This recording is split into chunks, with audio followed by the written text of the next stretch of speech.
mash the band up and down. But after a while that stops, well, either they stop doing it because it hurts too much or it stops hurting. But we were talking about, first of all, just the weight is the compression, right? And then basically I'm just going to bring the whole body forwards or backwards to get the shear, and then doing, so I've moved my body backwards on it, so my tissue is being pulled forwards, and then I'm doing the slow roll. Yeah. And I get a lot more out of that. Feels good. Let your bottom leg relax as much as possible. Yeah, right. And I would usually keep people to roll the top portion of it. Because that's the slide start. Even So this is right up high near the trachea. Yeah, right.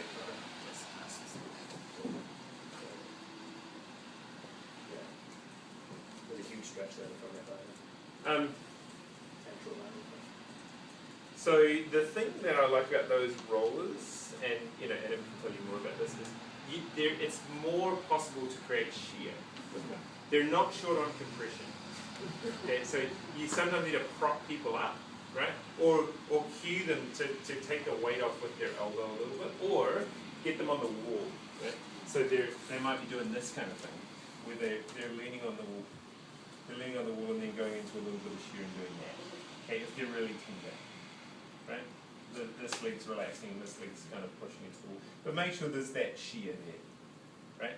What I usually do if I'm using this is I'll stop them partway through the session and try and get them to recreate the sensation that I was just giving them in their hip.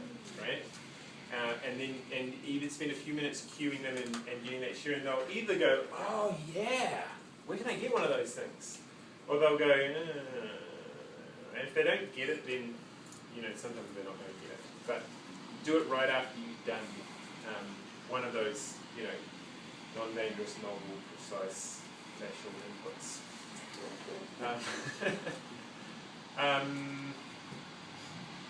What else do you want to say here about that? There's a lot of little wizardy moves that I can just quickly demo, so you get an idea of how many weird vectors you can actually create with a roller that's small enough and maybe hard enough to do weird sort of, not high-level, hands-on Mark Finch level stuff, but intricate self-body rolling. So some of the subtle things would be not just the shear work that Mark's showing, but even on weird positions. So today when you went into the lateral Rafe, some of the weird things is through the years of having a body that needs a lot of repair work, a position that I would have created in the past would have been something, like this. I mean, again, I'm a very dense built guy, but I would wedge this thing up in here, and then I would actually do different subtle changes of where the roller is wedged, kind of exactly where that position is. So can you see what he's doing? He's and then I would shearing his lat on his erector spinae and pulling on his leg to create stretch, so there's shear and stretch there.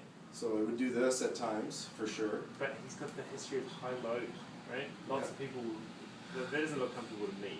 I don't know about you guys.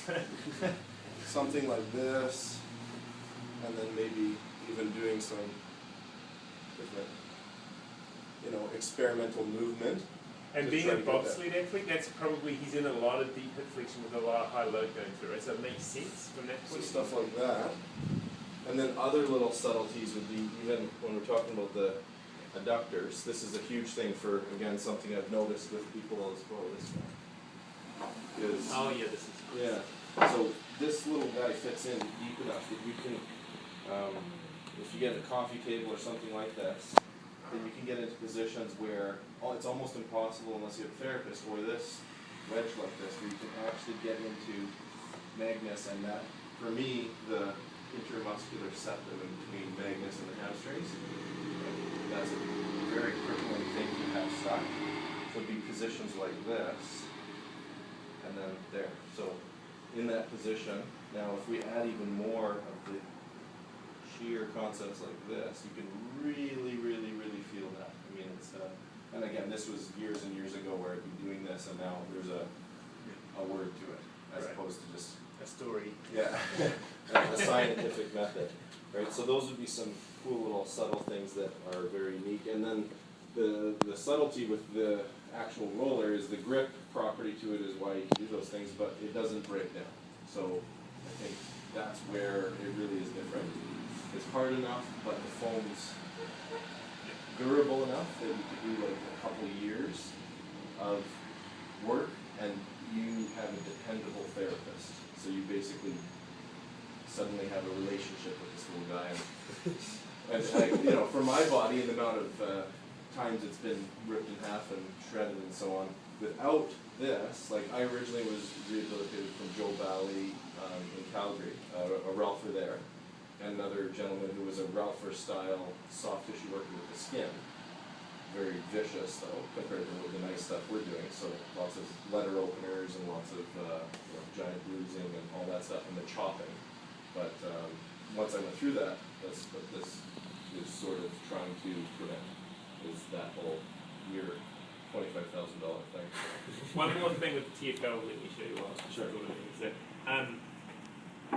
you can get, so people who've got that chronic, this restriction between the medial aspect of the TFL and rectum or iliacus, so you can get them to do this on the inside part of the roller, basically just park it right next to the SAS, roll this way a little bit, and then roll up and down.